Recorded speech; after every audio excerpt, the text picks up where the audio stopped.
challenged beyond words. Think about how devastating it would be to one day wake up and you can no longer speak. You can think in sentences, but when you speak, only one word comes out, and it isn't even the word your brain is telling you to say. Or maybe you keep repeating gibberish. You can no longer read, write, or sign on to your computer. You find that you can recognize written words, but you have no idea what they say. You cannot use numbers or do calculations. Your abilities to express your ideas and share your thoughts and experiences are gone.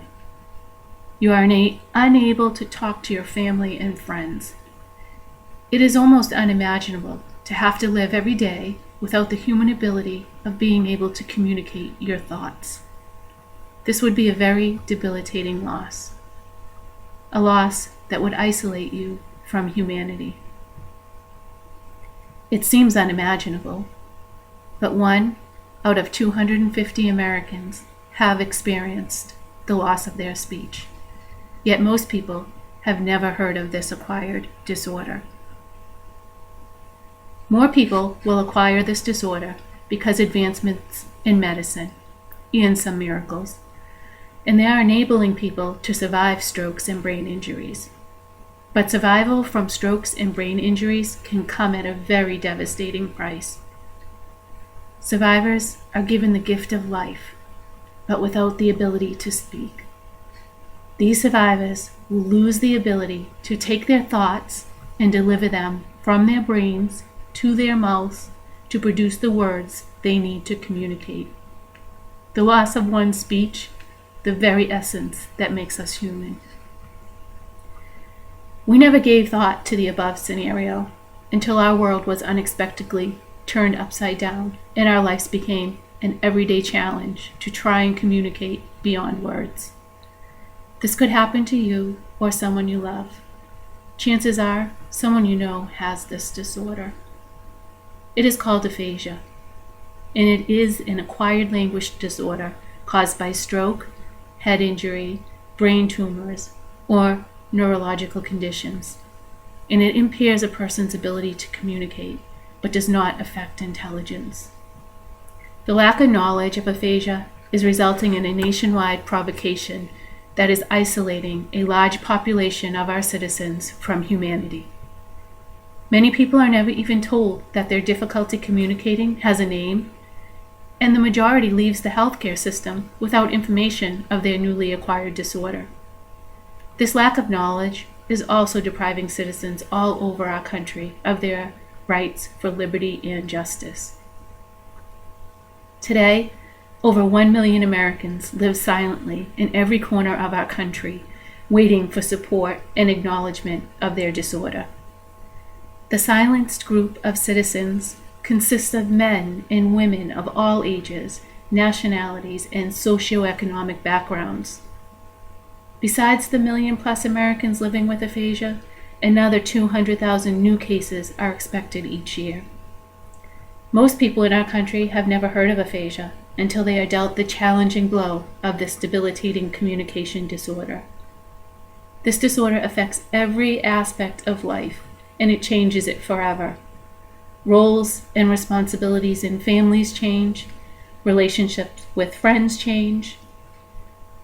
One might not be able to work in their current profession. One might not be able to work at all. Completing everyday tasks like making a phone call, driving, shopping, dining out, going to the bank would become challenging or perhaps impossible without assistance. It is agonizing to watch someone you love experience great isolation and frustration in their daily lives, unable to communicate their everyday thoughts and needs. Try to imagine you have all your thoughts intact.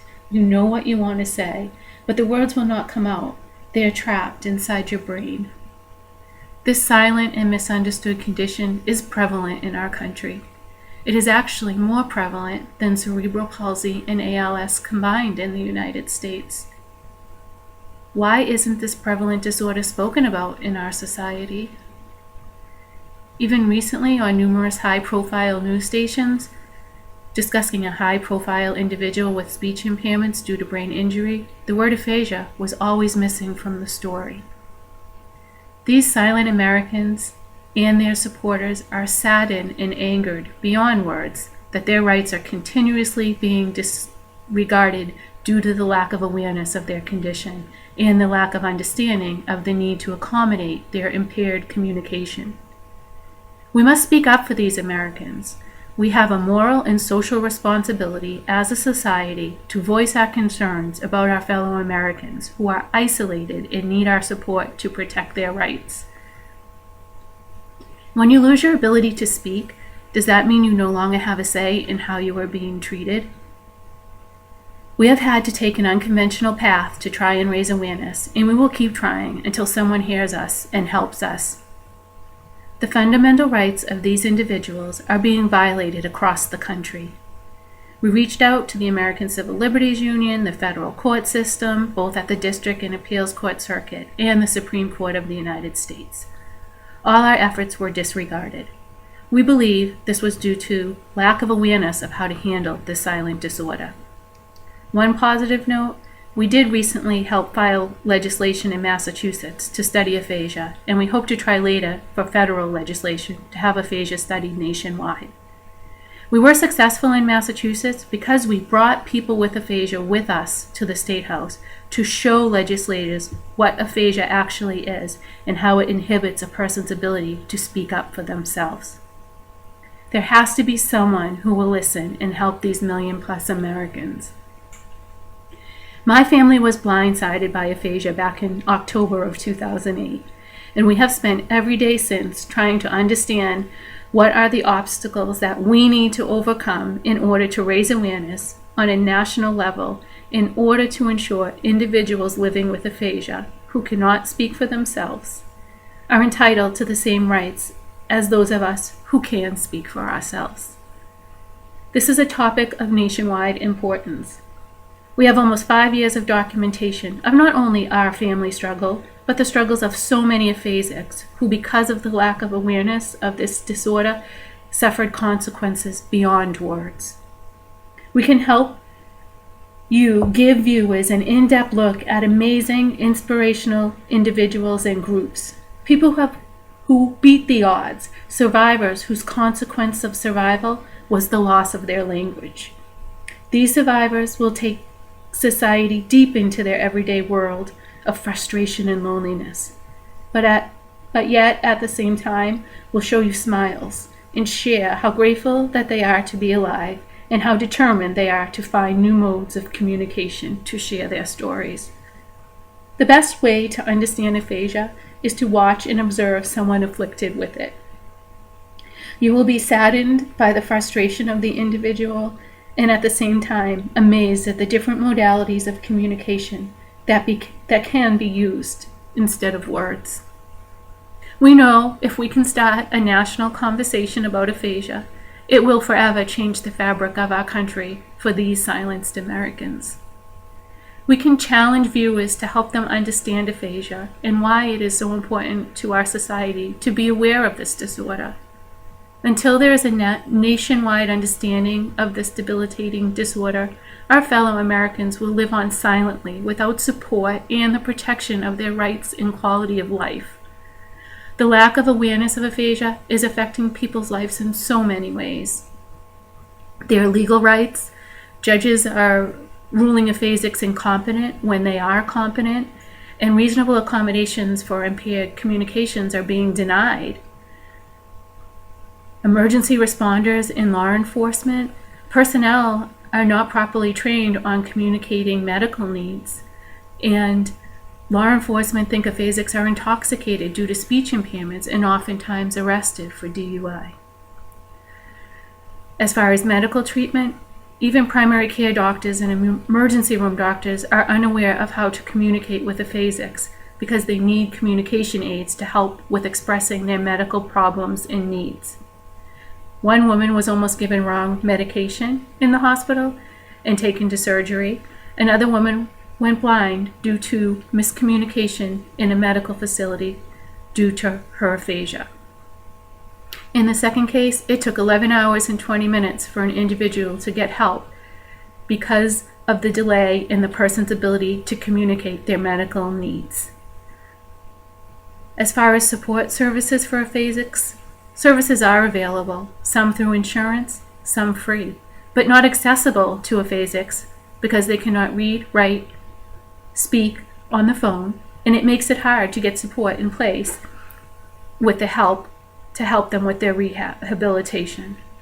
This includes group therapy to feel less isolated from society, individual therapy, and help with the instrumental activities of daily living. This year, I wrote a personal New Year's resolution action plan in which each month the goal is to raise awareness of aphasia. We have been documenting my family's life with aphasia and my mom's journey in regards to her rehabilitation. In Massachusetts, during this process, we met hundreds and hundreds of people whose lives have been challenged by aphasia. Many people have helped with the plan this year: doctors, brain scientists, attorneys, speech pathologists, and many others. Now, we are trying the best we can to make changes to the challenges we experienced in the hopes others will not have to endure a similar fate. Since my role in life has changed drastically and I have embraced the caregiver role, one cannot ignore the daily struggles of aphasics and the lack of awareness of this disorder. By taking action and holding myself personally accountable as a moral and social responsibility, no stone will be left unturned to try and help the 1 million+ individuals nationwide who have acquired aphasia. In the process of raising awareness for this debilitating disorder, we will also be ensuring that no one in the future will be dealt a challenging blow by a disorder that no one has ever heard of. Now, more than ever, aphasia needs to be a topic of discussion in our society. Advancements in medicine, both in stroke and brain injuries, are allowing doctors to save more lives, and the number of people who will be living with aphasia is increasing at an alarming rate. Please consider meeting with us. Once you meet someone with aphasia, it will change your life. We know your viewers would go through a range of emotion, learning firsthand about aphasia. We know if you let us share our documentation and aphasia stories, you will find yourself, beyond words, on why aphasia is not already a recognized and discussed disorder. My name is Karen Kelly, and on behalf of Aphasics Nationwide, we thank you for your time and consideration. For more information about aphasia, please visit www.justice4aphasia.com. justice4aphasia.com. Thank you.